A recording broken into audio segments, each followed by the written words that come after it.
Hello guys, नमस्कार। आप सभी का स्वागत है अपने channel Shivnath CG Vyapam hub पर। मेरा नाम है विभोर कुमार श्रीवास्तव और आज हम देखने वाले हैं सीजी टेट एग्जाम 2024 का पेपर 1 मैथ का सॉल्यूशन, है ना। तो देखिए, पहला क्वेश्चन इसमें क्या है।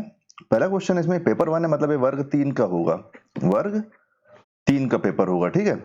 तो देखो, पहला क्वेश्चन है इसमें कि दो संख्याएं ए तथा बी के एचसीएफ तथा एलसीएम के बीच संबंध है। मतलब अगर दो संख्याएं हैं, पहली संख्या ए और दूसरी संख्या बी, तो इसके एचसीएफ और एलसीएम के बीच में क्या संबंध है, एलसीएम।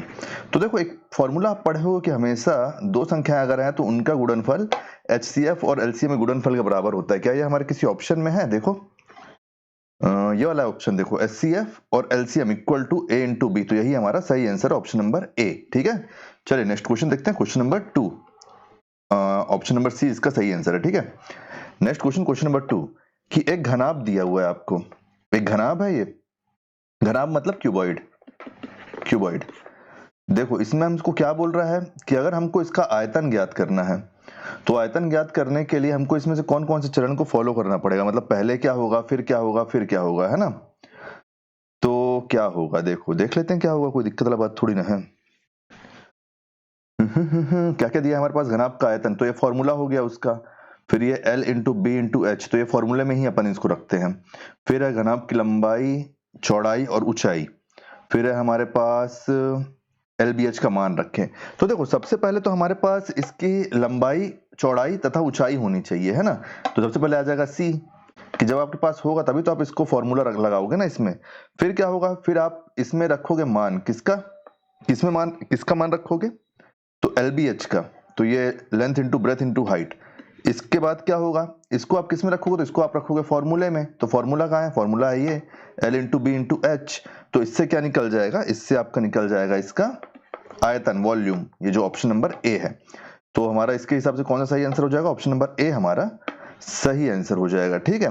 ये मतलब पर्सन टू पर्सन डिपेंड करता है कि हम इसको किस उसमें ले रहे हैं और व्यापम इसका क्या आंसर लेता है। चलिए नेक्स्ट क्वेश्चन देखते हैं, क्वेश्चन नंबर 3 कि तथा भुजा ए तथा एक विकर्ण डी 2D1 वाले समचतुर्भुज का क्षेत्रफल ज्ञात करने के लिए निम्न चरणों को क्रम से व्यवस्थित कीजिए।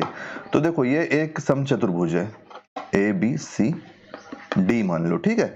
ये है इसका एक, ये इसका एक डायगोनल है, ये इसका एक डायगोनल है, इसको मान लो D1, और ये इसका दूसरा डायगोनल है, इसको मान लो D2। तो हमारे पास आगे क्या बोल रहे हैं हमसे कि अगर हम इससे निकालते हैं, क्या निकालते हैं, भुजा ए तथा एक विकर्ण 2D1 वाले समचतुर्भुज का क्षेत्रफल, एरिया, एरिया हमको अगर इससे निकालना है तो हम इसको कैसे निकालेंगे, तो इसको भी देख लेते हैं। देखो, ये सारे जो क्वेश्चन होते हैं ना, ये सब पर्सन टू पर्सन डिपेंड करता है। कोई पहले फॉर्मूला लगाएगा, कोई पहले वैल्यू पुट करेगा, है ना। तो पहले हमको क्या करेंगे, देखो पहले हम रखेंगे इसमें, सबसे पहले क्या देखेंगे, दूसरे विकर्ण का हमको मान सूत्र रखना पड़ेगा, फॉर्मूला रखना पड़ेगा। तो पहले हो जाएगा ए, तो ये आ गया फॉर्मूला। फिर हमारे पास क्या हो जाएगा, फिर ये इसका क्षेत्रफल का फॉर्मूला। पहले अपन यहाँ से दूसरा विकर्ण निकाल रहे हैं, मतलब हमारे पास अगर D1 की वैल्यू दी हुई है तो हम D2 की वैल्यू इससे निकाल रहे हैं। फिर हम इसको किस में रखेंगे, हम इसको रखेंगे किसमें, फॉर्मूले में, किसके, एरिया के फॉर्मूले में। एरिया का फॉर्मूला लिखेंगे, उसके बाद क्या करेंगे, उससे मान निकालेंगे किसका, D1 D2 का, और उसके बाद गणना कर लेंगे किसकी, एरिया की। तो ये एरिया का फॉर्मूला है इसका, ये जो डी है ये एरिया का फॉर्मूला है, ये एरिया का फॉर्मूला है किसका, समचतुर्भुज का। तो ऑप्शन ABCD है क्या किसी में, देखो ABCD, ऑप्शन नंबर डी आपका सही आंसर हो जाएगा यहां से, ठीक है। नेक्स्ट क्वेश्चन देखते हैं, क्वेश्चन नंबर 4। क्वेश्चन नंबर 4 है हमारे पास कि दो वो दिया हुआ है, दो पेयर दिया हुआ, उसमें हमको मैच करना है कि अगर ABC में हम ये सारी वैल्यू रखते हैं, ये वैल्यू रखते हैं, ये वैल्यू रखते हैं, तो हमारे पास इधर से क्या मैच होगा। तो ऐसे क्वेश्चन में देखो, एक एक रखने के बजाय ना हम ये देख लेते हैं कि कौन सा ऑप्शन सबसे अलग है, उससे अपन टारगेट करना चालू करते हैं, क्योंकि वो एक निकल जाएगा तो बाकी भी निकल जाएगा। देखो, अगर आप 4th नंबर पकड़ोगे, मतलब अगर आप इसकी वैल्यू पकड़ोगे, तो यहाँ पे आपको 2 बार B दिख रहा होगा, 2 बार D दिख रहा होगा, तो ये हम यहाँ से नहीं निकाल पाएंगे एक बार में। फिर यहाँ पे देखो, यहाँ पे 2 बार C है, तो यहाँ पे कंफ्यूजन होगा। इस वाले में क्या है, इस वाले में 2 बार A है, तो इसमें कंफ्यूजन होगा। लेकिन ये वाला जो है, इसमें सब अलग अलग है, तो अपन अगर 1 का मान निकाल लेते हैं कि 1 में क्या आएगा इधर से, तो बाकी सब अपने आप निकल जाएगा। अगर हमारे पास ये ऑप्शन है तो हम इसी ऑप्शन को यूज करेंगे। तो क्या है, देखो A, B और C। का रेशियो हम क्या रख रहे हैं ए में 1:2:3। तो इधर हमको क्या निकालना है, इधर हमको निकालना है ए बटे बी, बी बटे सी, सी बटे ए। तो देखो यहाँ पे वैल्यू रख दो आप, इधर से क्या रखोगे 1/2, ये है ना 1 2 3। तो यहाँ पे क्या आ जाएगा, यहाँ पे आ जाएगा 2/3 और यहाँ पे क्या आ जाएगा, यहाँ पे आ जाएगा 3/1, 3/1। ऐसा क्वेश्चन जब आपके पास आता है ना तो आप सबसे पहले इन सबका एलसीएम निकालो। एलसीएम, तो इसका एलसीएम क्या हो जाएगा बताओ, 6 हो जाएगा ना इसका एलसीएम। इसका एलसीएम 6 हो जाएगा और आप इन सब में उस 6 का इंटू कर दो, सब में कर दो। तो कैसे करोगे, 1/2 × 6, 2/3 × 6, 3/1 × 6। अब यहां से आप क्या निकाल सकते हो, यहां से आप क्या निकाल सकते हो, देखो इससे आप इसको काट दोगे तो यहाँ क्या आएगा 3, इससे आप इसको काट दोगे तो 2 और ये हो जाएगा कितना 2 दूनी 4। काट दो ना, ये देखो कट गया, यहाँ पे तो कुछ नहीं होगा ना, तो 3 6 के 18। एक बार बताओ 3 4 8 है क्या किसी में वैल्यू, ये देखो 3 4 और 18, तो मतलब ये किस में आएगा फर्स्ट में, तो फर्स्ट में सी आना चाहिए। तो ऑप्शन नंबर ए हमारा सही आंसर हो जाएगा और बाकी को भी आप रख के देख लो, आपको यही आंसर निकल के आएगा, क्योंकि हमारा अलग से था तो हम अपन शॉर्टकट से इसको बना लिए हैं। नेक्स्ट क्वेश्चन देखते हैं, क्वेश्चन नंबर 5। ये एक बहुत अच्छा क्वेश्चन है, इस क्वेश्चन में आधे ज्यादा लोग कंफ्यूज होंगे। यहाँ पे हमारे पास क्या दिया हुआ है, देखो यहाँ पे हमारे पास है x star y = x³ plus y³ plus 3xy x plus y। जब ऐसा क्वेश्चन आता है ना तो ये है जो आप हमेशा देखो, ये स्टार है यहाँ पे, इस स्टार की वैल्यू है, तो ये स्टार कहाँ पे है, यहाँ पे और यहाँ पे, और हमको इस टोटल में इसको निकालना है। तो पहले हम क्या कर लेते हैं, पहले हम ये वैल्यू रख लेते हैं। कौन सी वैल्यू, पहले हम 0 और इस वैल्यू को पुट करेंगे। ये हमारा क्या हो जाएगा, ये हमारा हो जाएगा x और ये हमारा हो जाएगा y। क्यों, क्योंकि ये जो पूरा है, क्या ये पूरा आपको कोई फॉर्मूले जैसे नजर नहीं आ रहा है, पूरा फॉर्मूले जैसे नजर नहीं आ रहा है, x प्लस वाई के क्यूब का फॉर्मूला। तो बस आप x प्लस वाई में इसकी वैल्यू रख दो। कैसे रखोगे आप, x की जगह रखोगे आप 0, y की जगह आप रखोगे 1। ये देखो ना, ये स्टार, ये स्टार, इस स्टार, जैसे ये स्टार है तो ये स्टार है तो यही इसकी वैल्यू है, इसलिए अपन इसको ऐसे सॉल्व कर रहे हैं। तो कंफ्यूज मत होना, ये क्या है क्यूब, तो यहां से क्या निकल के आएगा 1 का क्यूब, और 1 का क्यूब क्या होता है ये आपको पता ही है, 1 का क्यूब 1 ही होता है। तो जो हमारा इसका वैल्यू क्या आ गया, इसका वैल्यू आ गया है 1, तो 0, ये हमारा स्टार है, ये 1 है, फिर यहाँ पे स्टार है, फिर यहाँ पे 2 है, इतना आपको पता है, ठीक है। तो स्टार की जगह क्या लग जाएगा, इस स्टार की जगह प्लस लग जाएगा, और इसकी वैल्यू क्या आई है, इसकी वैल्यू आई है 1। अब इसकी वैल्यू 1 आ गई है, इसकी वैल्यू 1 आ गई है, और ये हमारे पास क्या है 2। तो अब जब 1 + 2 करोगे इसमें, छोड़ो ऐसे सॉल्व मत करो आप, आपको यहां तक समझ में आ गया ना, यहाँ 1 वैल्यू आ गई इसकी, यहाँ 1 वैल्यू आ गई। अब आप यहाँ पे देखो एक बात, फिर हमारे पास क्या है, हमारे पास यहाँ से क्या बच गया, ये एक बार सॉल्व हो चुका है। अब इसकी वैल्यू हमारे पास 1 आ गई, इसकी वैल्यू हमारे पास 1 आ गई, तो अब हमारे पास यहाँ पे क्या है 1 स्टार 2 नहीं है, 1 स्टार 2 हो गया है। तो अब आप क्या वैल्यू रखोगे 1 स्टार 2, आप इसकी वैल्यू नहीं रखोगे, x और y में 1 स्टार 2 इसकी वैल्यू रखोगे, तो x में आप 1 रख दोगे इसमें, और यहाँ पे आप 2 रख दोगे, और ये हो जाएगा इसका क्यूब, तो ये क्या हो जाएगा, ये हो जाएगा 3 का क्यूब, और 3 का क्यूब कितना होता है 27। तो ऑप्शन नंबर सी आपका सही आंसर हो जाएगा। तो देखो बस इसमें इसकी वैल्यू रखना है हमको, और कुछ नहीं, कंफ्यूज मत होना, ठीक है। अगर आप ये सोच रहे हो कि ये प्लस क्यों किए हम, क्योंकि यहाँ पे हमारा प्लस निकल के आया है, यहाँ पे प्लस निकल के आया है, इसलिए अपन यहाँ पे प्लस किए हैं। इन दोनों को एक साथ सॉल्व क्यों नहीं किए, क्योंकि ये पहले हमारा ब्रैकेट सॉल्व होगा, ये वाला स्टार फिर ये वाला स्टार होगा, 2 बार स्टार है ना, इसलिए। कहीं कोई डाउट होगा तो पूछ लेना। क्वेश्चन नंबर 6, क्वेश्चन नंबर 6 वही हमारा फॉर्मूले वाला क्वेश्चन है। देखो ये क्या बोल रहा है कि b घंटे में 1 किलोमीटर की दूरी तय करने, b घंटे में a किलोमीटर दूरी तय करने पर चाल b metre = metre upon second, मतलब हमको यहाँ पे घंटा और किलोमीटर है, तो मतलब हमको इसको किलोमीटर अपॉन आवर में चेंज करना पड़ेगा। समान दूरी a किलोमीटर प्रति घंटे तथा b किलोमीटर प्रति घंटे की चाल से चलने पर औसत चाल, मतलब फॉर्मूला लगेगा। b घंटे में 1 किलोमीटर घंटे की दर से तय की गई दूरी, तो ये सेम वही चीज है, आप इसको कैसे सॉल्व कर रहे हो ये आपके ऊपर डिपेंड करता है। तो आप मेरे को एक बात बताओ, क्या हमको सबसे पहले फॉर्मूला, हम सबसे पहले क्या कर रहे हैं, देखो स्तंभ 2 ये है ना, मतलब हमको इसमें मैच करना है ना, मैच करना है हमको। तो कैसे कैसे मैच हो सकता है? 20 घंटे में 1 किलोमीटर दूरी तय करने पर चाल, तो ये क्या होगा, 1 किलोमीटर ना, तो डिस्टेंस अपॉन क्या, दूरी करने पर चाल निकालना है ना, तो स्पीड इक्वल टू कितना होता है आपका, डिस्टेंस अपॉन टाइम।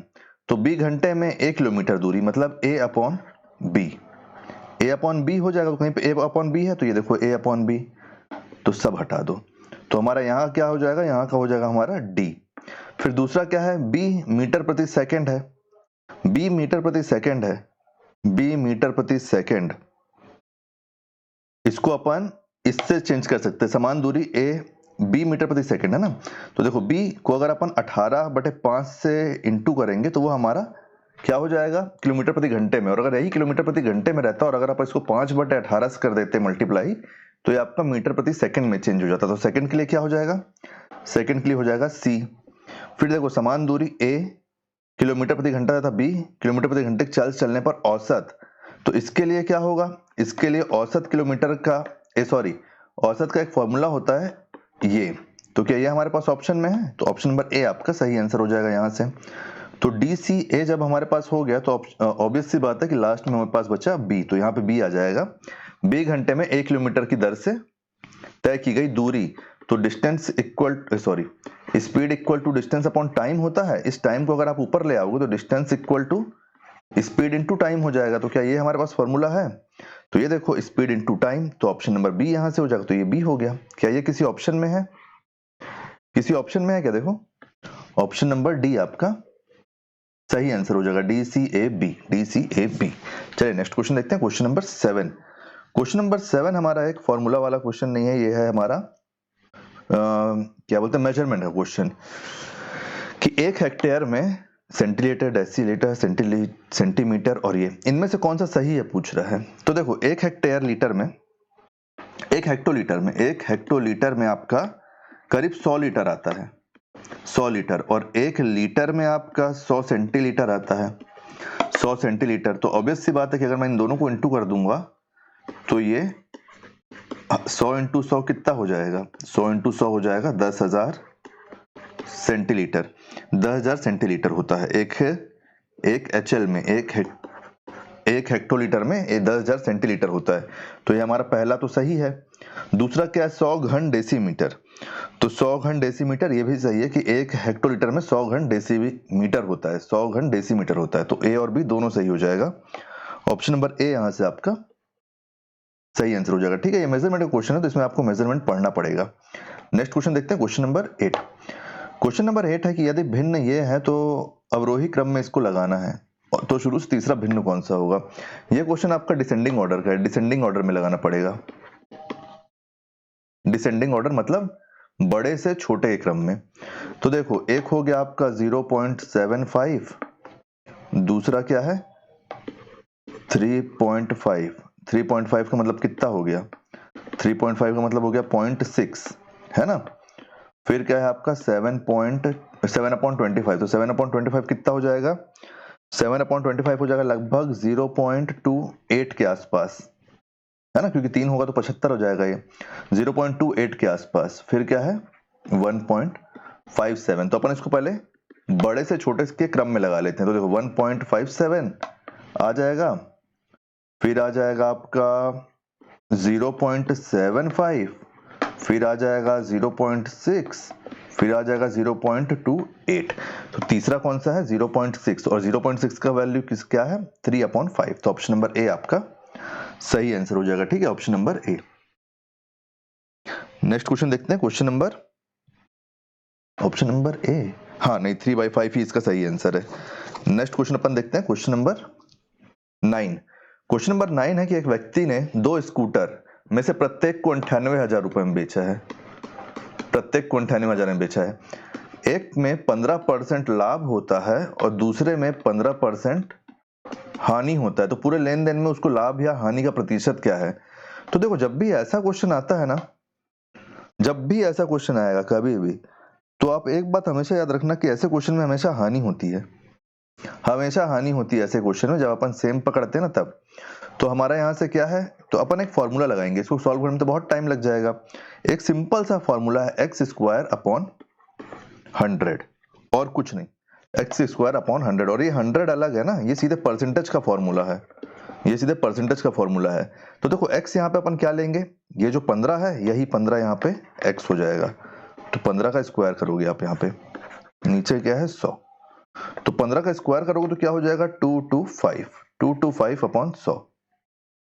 तो जब 100 से आप 225 को डिवाइड करोगे तो 2.25 आपका सही आंसर आ जाएगा, 2.25%, क्योंकि परसेंट तो आपका कॉमन रहेगा यहाँ से, है ना। तो 2.25% की हानि है यहाँ पे, 2.25% हानि।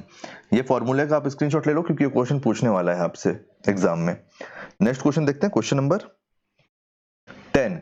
यहाँ पे हमसे क्या बोल रहा है कि 0.72 को अगर अपन परसेंट में दर्शाना चाहे तो क्या लिखेंगे। देखो 72 है, ये पॉइंट के बाद कितना है 00, तो अगर ये 100 नीचे है तो मतलब यही परसेंट की वैल्यू है, 100 ही तो परसेंट की वैल्यू है, तो 72% आपका सही आंसर हो जाएगा, ऑप्शन नंबर डी। ठीक है। Next question, question number 11। Question number 11 है हमारा कि 4 भिन्न आपके पास यहाँ पे दिए हुए हैं, इसका औसत हमको निकालना है। तो अपन डायरेक्ट यहाँ से लिख लेते हैं पहले, ये कितना हो गया 12, 12 और 1 13, तो 13/4 प्लस 13/4 हो गया ना, प्लस क्या है 16, 16 5 21, तो 21/8। फिर हमारे पास क्या है, फिर है हमारे पास 19/4, और फिर क्या है हमारे पास 27/4। अब आप देखो, अब आप यहाँ से एलसीएम लोगे, एलसीएम लोगे क्या आएगा 8, 4 दूनी 8, और ये क्या हो जाएगा 26, ऊपर इंटू करना पड़ेगा ना, ये तो एक बार में है तो 21। फिर ये क्या है 4 दूनी 8, ये हो जाएगा 38। फिर यहाँ पे क्या है, यहाँ पे दूनी 8 और ये हो जाएगा 54। अब इन सब का टोटल कर दो आप, टोटल करोगे तो ये हो गया आपका 70 और ये 10 80 और 59 हो जाएगा आपका 139/8। अब हमको क्या निकालना है, हमको निकालना है इसका औसत। औसत मतलब हमको इसको 4 से डिवाइड करना पड़ेगा, 4 के नीचे 1 है, ये ऊपर आएगा तो क्या होगा 139/8 इंटू ये 1/4 नहीं हो जाएगा, ये पलट जाएगा 1/4 हो जाएगा। अब आप यहां से अगर देखते हो तो 139/32 हमको ये चाहिए। अब देखो आप, हमारे पास 32 दो है, क्योंकि कटेगा तो है नहीं ऐसे, हमारे पास 32 दो है, तो हम इससे करके देखते हैं ना। देखो क्योंकि 4 दूनी 8 और मेरे को एक 9 ये लग गया ना, ये देखो 4 दूनी 8 12, 128 यहाँ से हो गया, 128 और 11 क्या हो गया 139, तो ऑप्शन नंबर डी हमारा सही आंसर हो जाएगा। ठीक है, कि ऑप्शन नंबर डी हमारा सही आंसर है। चलिए नेक्स्ट क्वेश्चन देखते हैं, क्वेश्चन नंबर 12। कहीं कोई डाउट होगा तो पूछ लेना। देखो ये भी एक अच्छा क्वेश्चन है, ये एक बहुत अच्छा क्वेश्चन है कायदे से देखा जाए तो। देखो यहाँ पे 3 जीरो है, तो क्या 1 के बाद अगर कोई जीरो है पॉइंट के बाद, तो क्या उसकी वैल्यू है, नहीं है। तो हम यहां से डायरेक्ट क्या ले लेते हैं, 0.0001। अब देखो हमारे पास यहाँ पॉइंट के बाद कितनी संख्या है, पॉइंट के बाद हमारे पास है 4 संख्या, तो पॉइंट काट दो, पॉइंट काट दो, तो ये कितना हो गया, ये हो गया 1 अपॉन नीचे कितना जीरो आ जाएगा 4 जीरो आया। अब जब ये 4 जीरो आया है, और अगर आपको इसको रूट से बाहर निकालना है, पूरा है ये, अगर आपको रूट से बाहर निकालना तो क्या आएगा 1/100 आएगा, 1/100 आएगा। और अगर आपको इसको सिंगल वैल्यू में कन्वर्ट करना है तो आप क्या करोगे, पॉइंट 2 जीरो है 100 का, तो यहाँ पे क्या हो जाएगा पॉइंट के बाद 2 संख्या, तो ये आपका सही आंसर है। तो क्या ये कहाँ पे, देखो ऑप्शन नंबर बी, जल्दी जल्दी में आप ऑप्शन नंबर बी ढूंढोगे, नहीं है। लेकिन मैं आपको बताया ना कि क्या इसके बाद जीरो लगाने से कोई अंतर पड़ेगा, नहीं पड़ेगा, क्या पड़ेगा, नहीं पड़ेगा। तो बी सी डी तीनों ही सही आंसर हो जाएगा, ऑप्शन नंबर सी आपका सही आंसर होगा। ठीक है, next question, question number 13। Question number 13 है कि कितने समय में 600 का साधारण ब्याज 6% वार्षिक दर से 360 हो जाएगा। बहुत इजी क्वेश्चन है। देखो सिंपल इंटरेस्ट का फॉर्मूला क्या है, principal into rate upon time upon 100। ऐसा ही हमको कितना बोला है 360 हो जाएगा। प्रिंसिपल हमको कितना बोला है 600, रेट हमको कितना बोला है 6, और टाइम निकालना है, ये हो गया 100। 2 जीरो से 2 जीरो कट गया, ये 6 6 के 36, 36 से 36 कटा, टाइम क्या निकल के आ गया, टाइम निकल के आ गया 10, कि 10 साल में 600 का सिंपल इंटरेस्ट 360 हो जाएगा। ऑप्शन नंबर बी आपका सही आंसर होगा। ठीक है, नेक्स्ट क्वेश्चन देखें, क्वेश्चन नंबर 14। क्वेश्चन नंबर 14 है हमारा कि संख्या 537,682 इसमें से 7 का स्थानीय मान, स्थानीय मान मतलब, स्थानीय मान का मतलब क्या होता है बताओ? Place value, place value. तो 7 का स्थानीय मान क्या है? 7000 है। अब दूसरा क्या है? जातीय मान, जातीय मान। तो जातीय मान का मतलब क्या होता है? Face value. फेस वैल्यू क्या है? फेस वैल्यू है 7। इन दोनों का अंतर बोला है तो बस माइनस कर दो, 6993 आपका यहां से सही आंसर आ जाएगा। कहां पे देखो 6993, ऑप्शन नंबर सी आपका, सॉरी सी किसमें है? ऑप्शन नंबर ए आपका सही आंसर हो जाएगा। ठीक है, तो उम्मीद करता हूँ सारे 14 क्वेश्चन आपको समझ में आ गए होंगे। न्यूमेरिकल केवल 14 ही क्वेश्चन थे इसमें, तो हम वो सारे 14 क्वेश्चन सॉल्व कर लिए हैं। कहीं कोई डाउट होगा तो पूछ लेना। इसके पहले के जो सारे सॉल्यूशन हैं उसका प्लेलिस्ट आपको यहाँ वीडियो के लास्ट में मिल जाएगा, तो आप क्लिक कर लेना इसमें, और डिस्क्रिप्शन में मिल जाएगा प्लेलिस्ट का लिंक। तो उम्मीद करता हूँ वीडियो आपको पसंद आया होगा। वीडियो में कहीं कोई डाउट होगा तो पूछ लेना। अगर वीडियो पसंद आया हो तो वीडियो को लाइक कीजिए, वीडियो को शेयर कीजिए, वीडियो को हाइप कीजिए, और आने वाले वीडियो के लिए चैनल बने रहिए, चैनल को सब्सक्राइब कीजिए। Thank you.